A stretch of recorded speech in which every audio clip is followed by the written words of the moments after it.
Thank you, Mr. Chairman, and thanks for holding this important hearing. And I'd like to thank our panel of witnesses for agreeing to testify on this important subject, the integration of unmanned aircraft systems into our national airspace.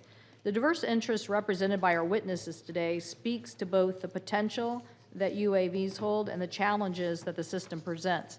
I look forward to hearing from each of you about what you are doing to help this rapidly developing technology. The integration of UAS requires a balanced system between safety of the skies, which we cannot and will not compromise, and the many possibilities of unmanned systems. Those applications include fighting wildfires, infrastructure inspection, and as we'll hear from the panel today, aiding farmers from everything from reforestation to monitoring our borders, covering breaking news, delivering of small packages. And we've all heard from constituents and local businesses who have innovative solutions, or I should say I do. Can't go home without hearing about innovation constantly.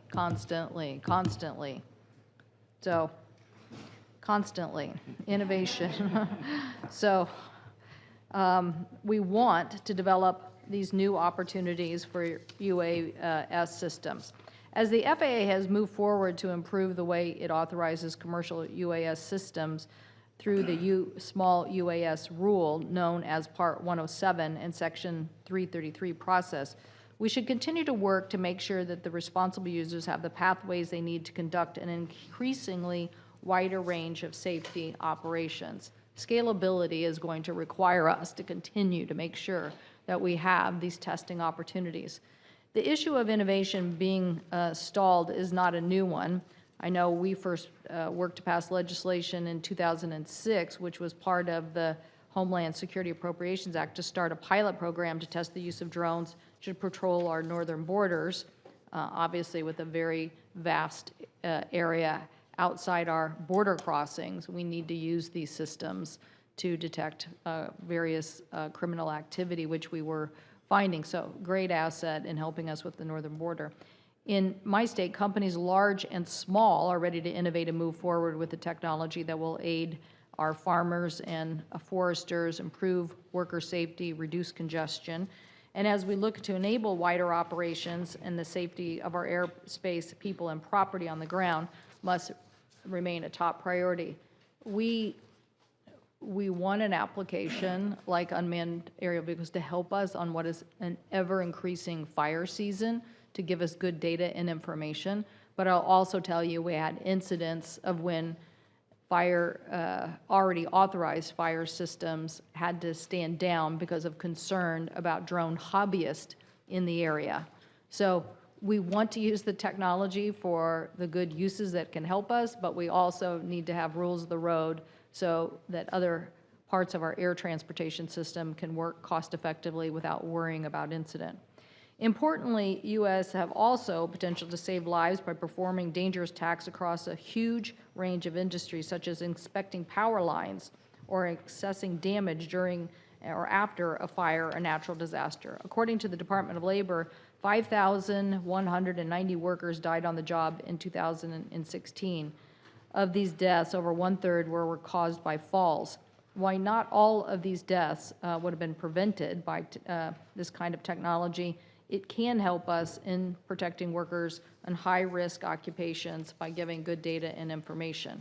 Many of these commercial UAS operations that the FAA has already approved for use promote worker safety, and so I am encouraged to see how much the Part 107 rule takes this into consideration. I also look forward to hearing the panel's views on privacy, including how the new UAS system will fit into our existing privacy laws and what we can do to further protect our citizens on these important privacy matters that are so critical to all of us. So I look forward to hearing the witnesses today, and again, thank you, Mr. Chairman, for holding this important hearing.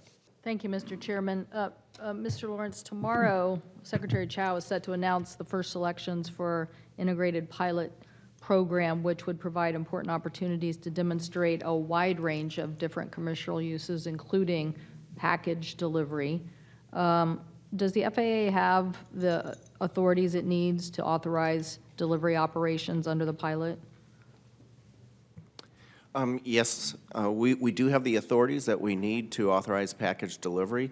And we've been already working with several package delivery companies in certifying both their aircraft and their operation to conduct it. So how quickly could you see the kind of operations beginning? So the speed at which the operations will begin is really up to the manufacturers and the producers, because there's two key things. The aircraft has to meet the certification standard, and their operations, just like any other aircraft operator, has to show how they have control over their operation. Those are both actively underway by several entities, and it could be as soon as a year, or it could be multiple years. Again, it goes back to how fast those companies will apply and conform to the requirements. It could be 2018, or you would think it'd probably be 2019? Well, the testing is being conducted right now. There's several package delivery entities who are doing testing right now, so again, it will be up to them. I wouldn't think it's going to be months, because it will take them time to fully certify their systems. But they're well on their way, and I think it's closer than a lot of us think.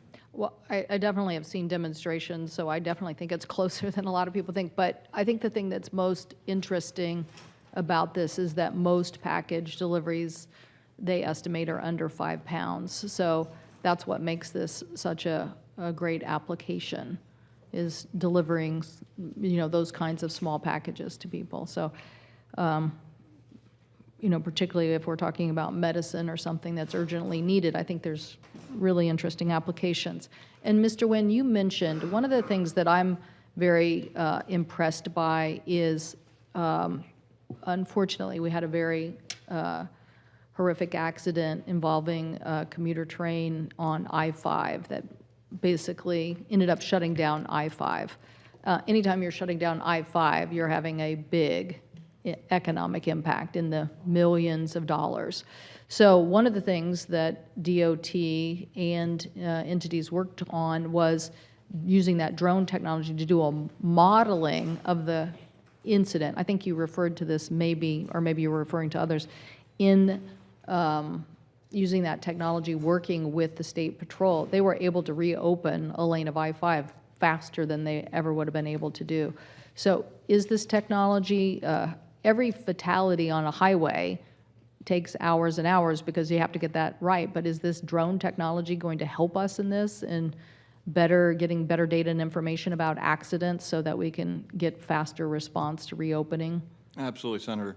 The numbers are really staggering, how quickly we can get an accident investigation wrapped up, get the first responders and anyone on the road out of the scene, get the road opened up again, reduce congestion, reduce frustration, and do it accurately, very, very accurately. So once again, it's in whether it's a large-scale event or it's just a simple accident that's closing several lanes of road, it's an extremely valuable technology to deploy. I'm thinking in the millions of dollars. I wish there was some way we could categorize this and think about this particular application as it relates to law enforcement. We train so much in the Northwest for what people call the big one. So we had so many people ready to respond to this incident, from Fort Lewis to our State Patrol, but everybody just extols the virtues of what was able to be done on this modeling that then helped everybody move forward, which could have been days and days and days of I-5 closure. So I hope that we'll continue to prioritize this as an application. Thank you, Mr. Chairman.